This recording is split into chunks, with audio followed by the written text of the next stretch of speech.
이번에는 마지막 추모사입니다. 아마도 어느 누구 못지않게 가장 힘들어하고 비통에 하실 분일지도 모르겠습니다. 박주민 국회의원께서 추모사를 해주시겠습니다.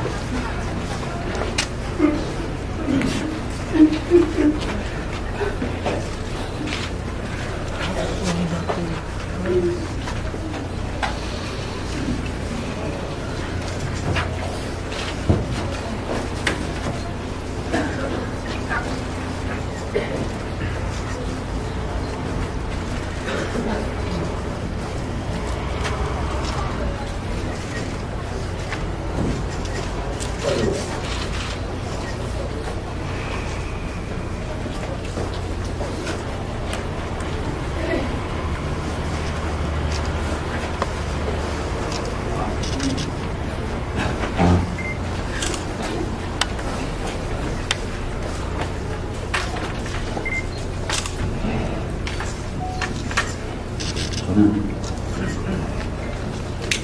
참 힘드네요.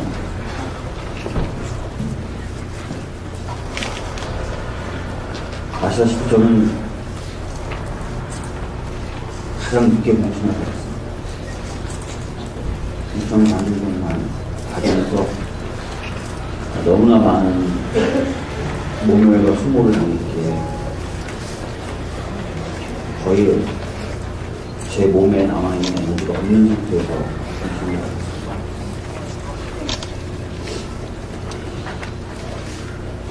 공천을 받고 낯선 이웃에 왔을 때 많은 분들이 따뜻하게 맞아주셨지만 그 중에서 김관홍 당시사님은 더욱 제게는 특별한 분이셨습니다. 이미경 의원님께서 도와주신 덕분에 대부분의 선거운동 조직을 갖춘 상태였어요. 근데 잠수사님께서 도와주시겠다고 하셔서 그 말씀을 제가 무시하기도 어렵고 또 적당한 자리도 없는데 부탁하기도 어려워서 남아있는 자리가 사실 제가 타고 다니는 차를 좀 몰아주시는 자리밖에 없다라고 미안한 마음에 주저주저하면서 부탁을 드렸어요. 근데 제 생각과 달리 너무 뜻밖의 흔쾌히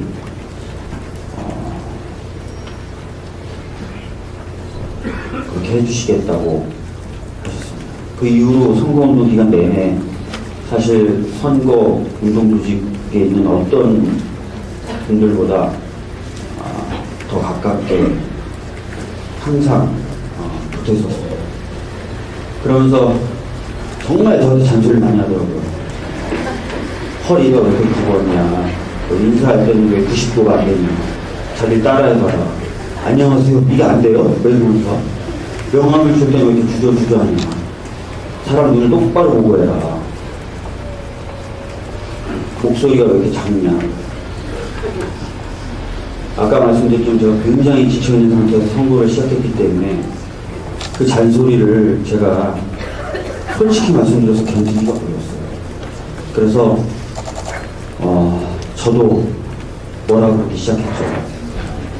그래서 선거운동에 본부에 있는 많은 분들이 저희들 보고 통과 제의 같다 그랬어요. 김관홍 간사님이 저한테 잔소리하면 제가 잔소리하고, 잔소리하면 잔소리하고, 짜증내면 짜증내고 이러면서 선거운동 기간 내내 붙어 다녔었습니다.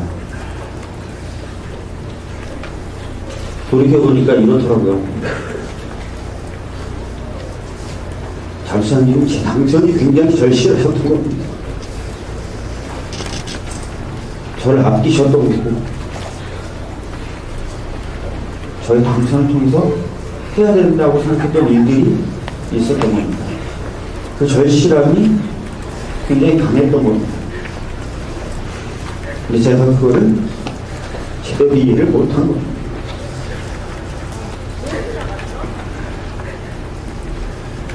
장수님, 나는 잘 지내고 계시다고 생각해서 힘들지만,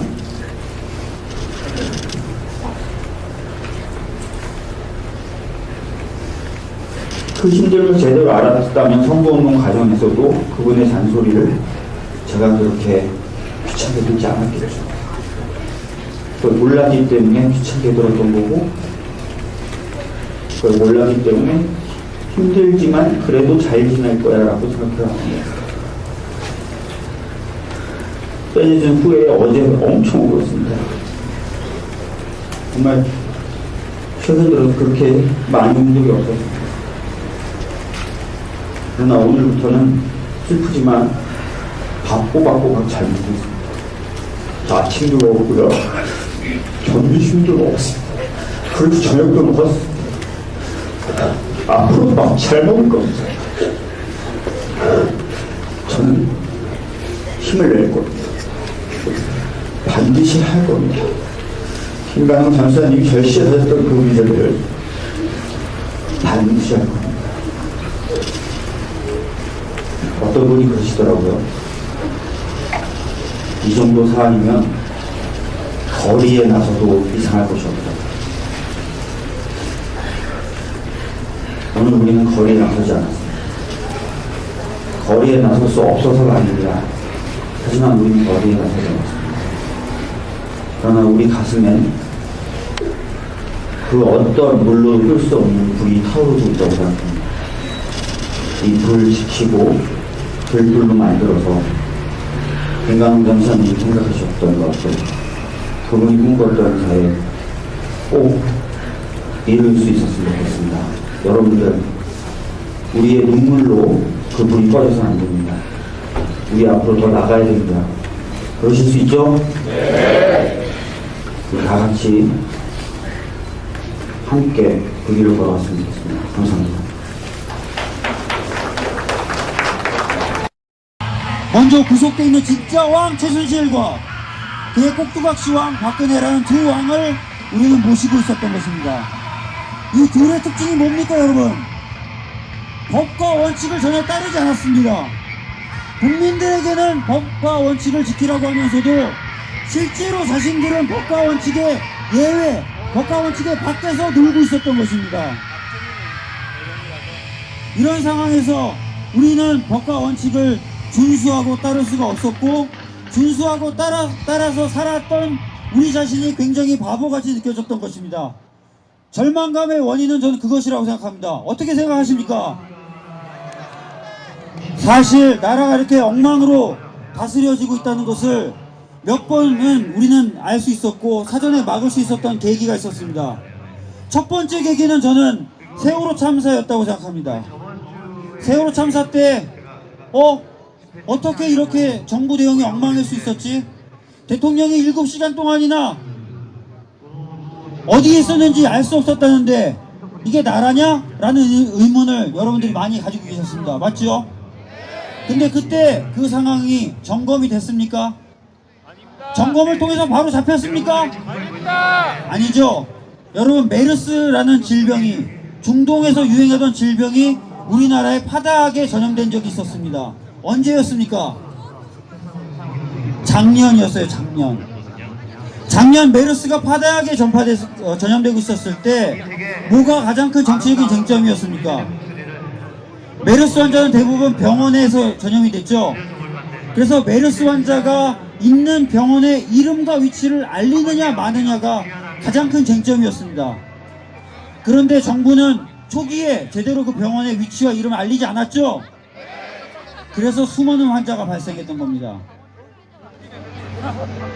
그런데 그것을 제일 먼저 알린 사람이 누구죠? 박원순 시장이 알렸죠. 사실은 그것은 대통령이 했었어야 되는 일입니다. 그런데 여러분, 메르스 환자가 발생한 후에 박근혜 대통령에게 대면 보고가 며칠 있다 이루어졌는지 아십니까? 6일 있다 이루어집니다. 6일 있다가. 그동안 수많은 환자가 발생했습니다. 이게 나라입니까, 여러분? 여러분, 새누리당과 박근혜 대통령은 입만 열면 안보는 자기네들이 잘한다고 얘기하고 있습니다. 목함지뢰가 터져서 우리나라 장병들이 심한 부상을 입은 일이 있었습니다. 언제였습니까? 작년이었습니다. 그런데 목함지뢰가 터지고 나서 박근혜 대통령이 대면 보고를 얼마 만에 받았습니까? 4일 만에 받았습니다. 그리고 북한지뢰가 터진 다음날 박근혜 대통령은 엉뚱하게 DMZ에 가서 북한을 향해서 평화 메시지를 보냈습니다. 그래서 유승민 전 새누리당 원내대표는 그렇게 얘기했습니다. 약간 정신 나간 것 같다 라고 얘기했습니다. 이게 나라입니까? 나라는 구멍이 뚫리고 국민들은 전염병에 걸리고 국민들은 물에 빠져 죽는데 대통령은 대면 보고조차 받지 않는 이런 나라가 나라입니까 여러분?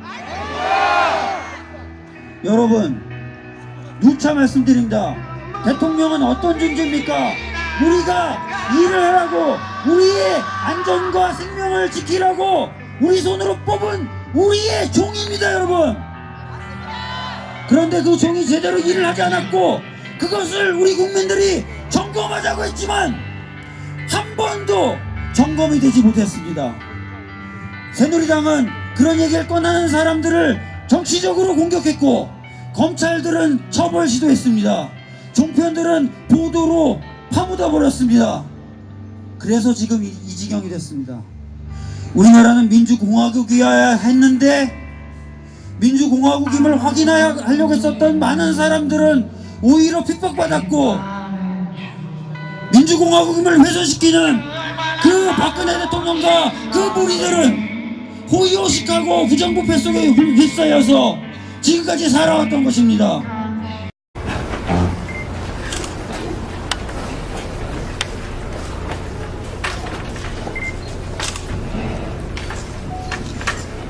저는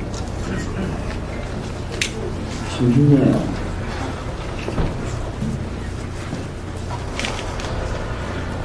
아시다시피 저는 가장 늦게 공천을 받았습니다. 공천을 받는 것만 받으면서 너무나 많은 모멸과 수모를 당했기에 거의 제 몸에 남아있는 에너지가 없는 상태에서 공천을 받았습니다.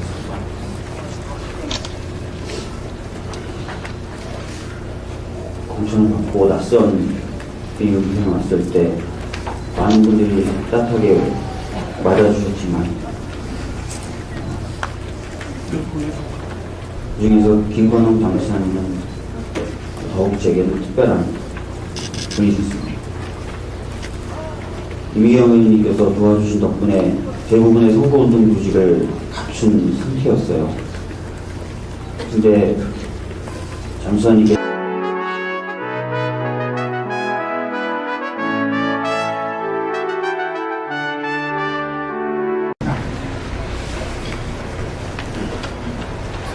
이번에는 마지막 추모사입니다. 아마도 어느 누구 못지않게 가장 힘들어하고 비통에 하실 분일지도 모르겠습니다. 박주민 국회의원께서 추모사를 해주시겠습니다.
그래서 도와주시겠다고 하셔서 그 말씀을 제가 무시하기도 어렵고 또 적당한 자리도 없는데 부탁하기도 어려워서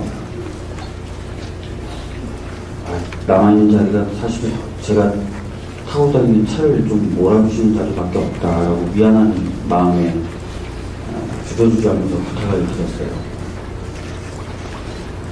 근데 제 생각과 달리 너무 뜻밖의 흔쾌히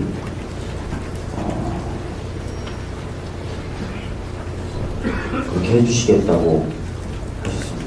그 이후로 선거운동 기간 내내 사실 선거 운동조직에 있는 어떤 분들보다 더 가깝게 항상 붙어 있었어요.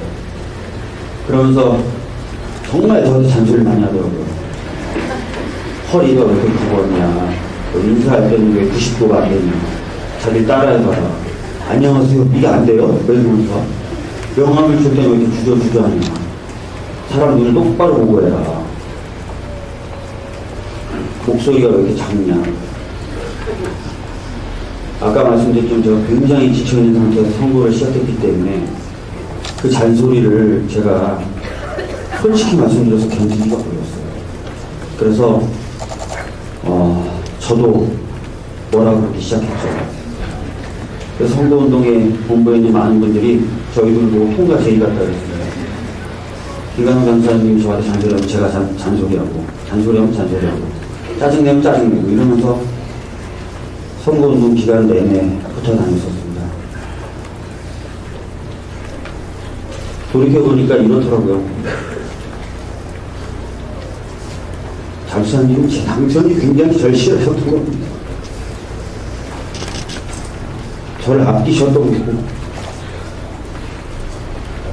저희 당선을 통해서 해야 된다고 생각했던 일들이 있었던 겁니다.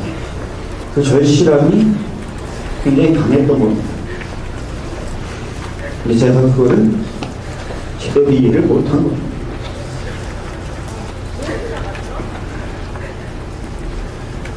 장수사님, 난 잘 지내고 계시다고 생각했어요. 힘들지만